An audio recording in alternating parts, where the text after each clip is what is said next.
Oke, bismillahirrahmanirrahim. Assalamualaikum warahmatullahi wabarakatuh.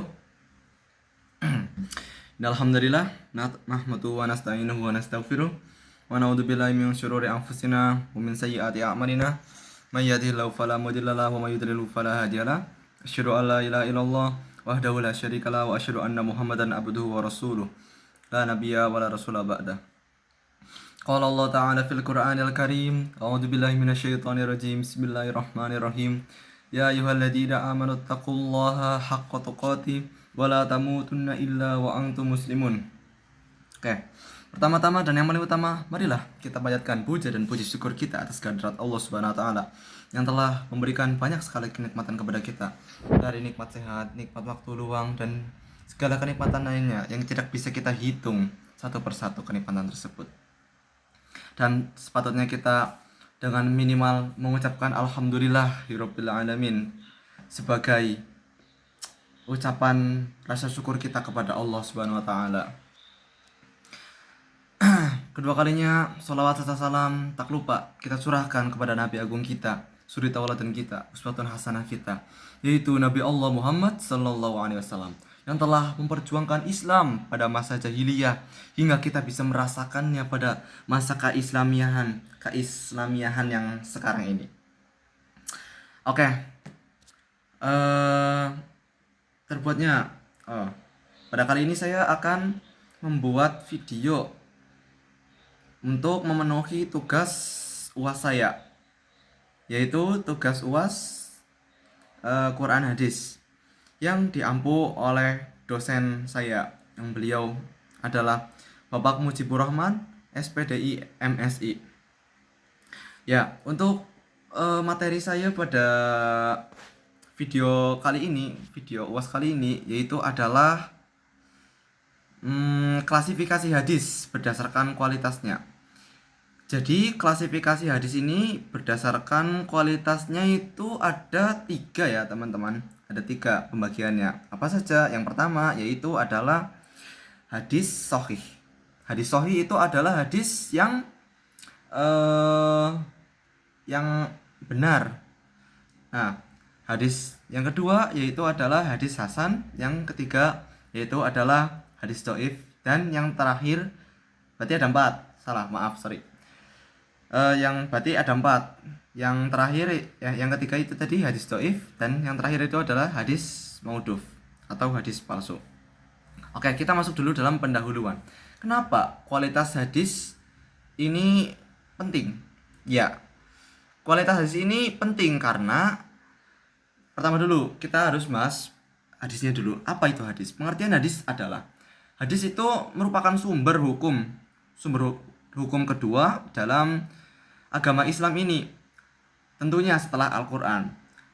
Oleh karena itu, kenapa hadis ini penting banget buat memahami kualitas dan keabsahan hadis agar tidak salah dalam mengamalkan ajaran agama. Klasifikasi hadis berdasarkan kualitasnya, yaitu untuk apa? Yaitu untuk membantu umat Islam dalam membedakan hadis, mana hadis yang asli, mana hadis yang kuat atau sahih, mana hadis yang hasan atau baik, mana hadis yang dhaif atau lemah, dan mana hadis yang palsu atau disebut dengan maudhu. Kita langsung saja pada pengertian hadis sahih. Jadi tidak sembarangan hadis bisa dikatakan hadis sahih karena ada beberapa ciri-ciri dan kriteria khusus yang membuat hadis tersebut dikatakan sahih. Apa saja kriteria dan ciri-cirinya? Nah, untuk sekarang mari kita bahas. Yang pertama yaitu adalah sanadnya itu bersambung. Yang kedua, perawinya adil. Yang ketiga, perawinya itu dhabit. Yang keempat yaitu tidak ada syadz. Dan yang kelima atau yang terakhir adalah tidak berilat. Kita bahas dulu yang pertama. Oke, sanadnya itu bersambung. Apa yang dimaksud dengan sanadnya ini bersambung? Sanadnya bersambung itu yang dimaksud itu adalah setiap perawi dalam rantai periwayatan ini saling bertemu. Singkatnya gini, dari perawi terdahulu, misalnya ada perawi yang paling pertama ketemu Nabi Muhammad SAW, itu mendengar hadis dari Nabi Muhammad SAW. Terus dia menyambungkan hadis ini kepada perawi selanjutnya. Berarti kan tersambung kan, dari perawi selanjutnya ke perawi terdahulu, lalu kepada Nabi Muhammad SAW. Jadi ini sudah dipastikan kalau misalnya perawinya bersambung, ini termasuk salah satu ciri-ciri dalam hadis sahih. Yang kedua yaitu adalah perawinya adil. Jadi dia itu memiliki integritas, moral, dan tidak pernah berbuat dosa besar. Misalnya gini, ada cerita di mana seorang perawi itu sanadnya bersambung, terus dia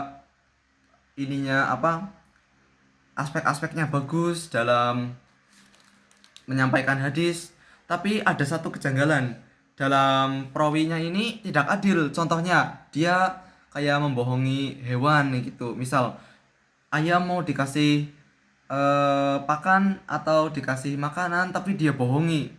Lah, itu kayak kejanggalan gitu. Masa seorang perawi yang dipercaya untuk menyampaikan hadis dari perawi sebelumnya ke perawi setelahnya itu malah berbuat kebohongan yang termasuk ini dosa besar karena dusta. Tentunya sepatutnya itu tidak adil. Nah, karena itu dikatakan bahwa dia itu tidak akan dicap sebagai tidak amanah dan akan mengurangi kekuatan dari hadis ini. Yang ketiga yaitu adalah perawinya dobit, yaitu memiliki hafalan yang kuat dan akurat. Jadi maksudnya ini adalah dia itu kalau menghafal itu cepat. Misal menghafalkan 1000 hadis itu dia menghafalnya cepat, terus akurat, tidak ada salah-salahnya. Terus ininya dia bakal ingat terus. Ya itu. Yang keempat itu adalah tidak syadz. Tidak syadz artinya itu adalah tidak bertentangan dengan hadis yang lebih kuat. Jadi tidak ada kontroversi atau ada yang menyimpang. Jadi hadis itu harus saling menguntungkan satu sama lain, tidak bertentangan dengan hadis yang lebih kuat. Yang terakhir yaitu adalah tidak memiliki kecacatan tersembunyi yang merusak. Jadi hadisnya ini benar-benar sempurna, nggak ada kecacatan sama sekali yang bisa merusak hadis tersebut. Nah, untuk hadisnya ini contohnya itu apa? Contohnya itu hadis sahih dan aplikasinya. Contoh dalam hadis sahih itu Bismillah, innamal a'malu binniyat dan seterusnya. Sesungguhnya yang artinya itu adalah sesungguhnya setiap amalan tergantung pada niatnya. Hadis ini itu diriwayatin oleh Imam Bukhari dan Muslim. Kita katakan sebagai muttafaqun alaih. Menjadikannya itu salah satu hadis yang paling sahih, aplikasinya sangat luas dan menekankan bahwa niat adalah fondasi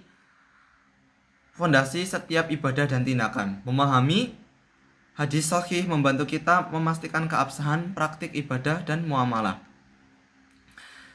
Oke, untuk selanjutnya itu adalah pengertian hadis hasan. Kurang lebihnya hadis hasan ini nggak jauh beda dengan hadis sahih. Cuman ada satu faktor yang membuat hadis hasan ini beda. Misal nih, sanadnya bersambung sama dengan hadis sahih. Perawinya adil sama dengan hadis sahih. Tidak berilat sama dengan hadis sahih. Dan tidak syadz sama. Tapi ada satu ini, yaitu dia adalah dobitnya kurang sempurna. Jadi ini akurasi dalam hafalannya itu cara menghafalnya menghafalnya kurang cepat banget, terus daya ingatnya itu kurang, terus akurasinya juga kurang. Jadi ini kurang sempurna. Walaupun begitu tapi dia tetap dikatakan hadis hasan karena akurasi hafalan lalu dobitnya intinya masih di bawahnya, levelnya masih di bawahnya hadis sahih. Jadi masih dikatakan hasan. Masih bisa ditoleransi lah. Lalu untuk contoh hadis hasannya ini adalah at-tahurul syatrul iman, yang artinya adalah kesucian itu sebagian daripada iman. Hadis ini tuh sering dikategoriin sebagai hadis hasan, meskipun tingkat kedobitannya itu sedikit di bawah sahih. Tadi yang seperti saya bilang, itu kedobitannya masih di bawah sahih. Karena pesan yang disampaikan sangat-sangat penting dalam ajaran Islam tentang kebersihan. Hadis hasan ini memberikan bimbingan penting dalam aspek etika dan moral kehidupan sehari-hari. Nah, untuk selanjutnya itu adalah pengertian hadis dhaif. Lalu, kenapa hadis tersebut bisa dikatakan hadis dhaif? Nah, ini tuh ada sebab-sebab kelemahannya. Yang pertamanya itu adalah perawinya majhul. Yang kedua itu adalah sanadnya terputus, dan yang sebab yang terakhir itu ada yang namanya perawinya itu dhaif. Oke, hadis dhaif adalah pengertiannya dulu. Hadis dhaif adalah hadis yang tidak memenuhi syarat hadis sahih maupun hasan. Kelemahannya ini bisa disebabkan oleh berbagai faktor pada sanad maupun matan. Seperti perawinya kurang adil atau dhaif. Jadi membuat hafalannya itu lemah. Karena perawinya adil dan dhaif. Terus sanadnya itu terputus. Perawinya itu tidak bertemu satu sama lain. Ada perawinya itu tidak bertemu satu sama lain. Jadi ada terputus, nggak bersambung lah. Terus terdapat syad atau kejanggalan dan kecacatan atau ilat dalam hadis tersebut. Nah, lalu tingkatan dhaif ini hadis dhaif ini memiliki tingkatan dan hukum penggunaannya. Misal nih, hadis dhaif ringan, kelemahannya itu nggak terlalu parah. Kadang bisa dikuatin dengan hadis yang lain. Lalu ada dhaif yang berat, kelemahannya ini perawinya itu sangat jelas kelemahannya, sulit dan susah buat dikuatin oleh hadis yang lain. Lalu yang dhaif yang terakhir itu adalah dhaif jiddan. Jiddan ini secara bahasa adalah sangat atau sekali. Jadi dhaif jiddan, lemah sekali atau sangat lemah.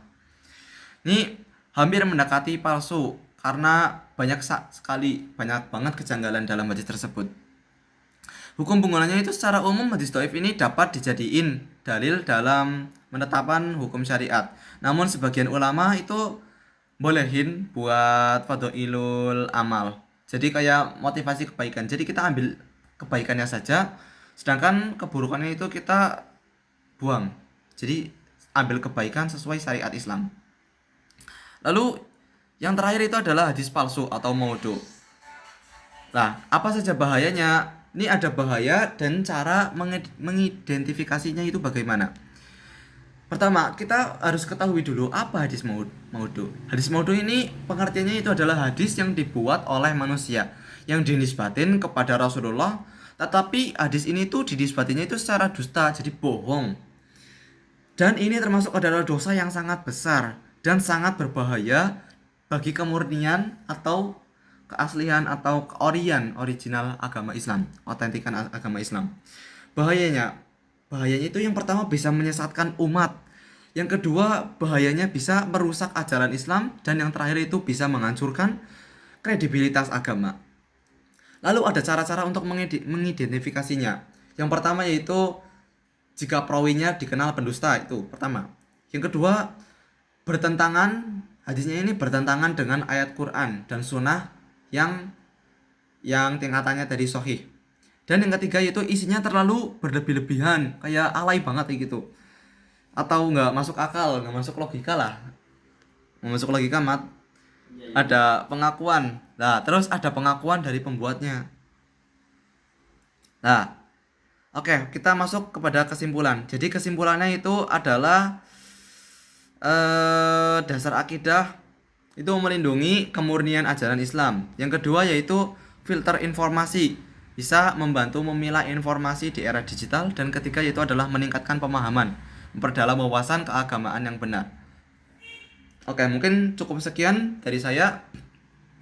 Banyak tutur kata yang kurang berkenan dan kesalahan yang saya ucapkan mohon dimaafkan karena saya hanya manusia biasa, bukan malaikat. Billahi taufiq wal hidayah. Wassalamualaikum warahmatullahi wabarakatuh.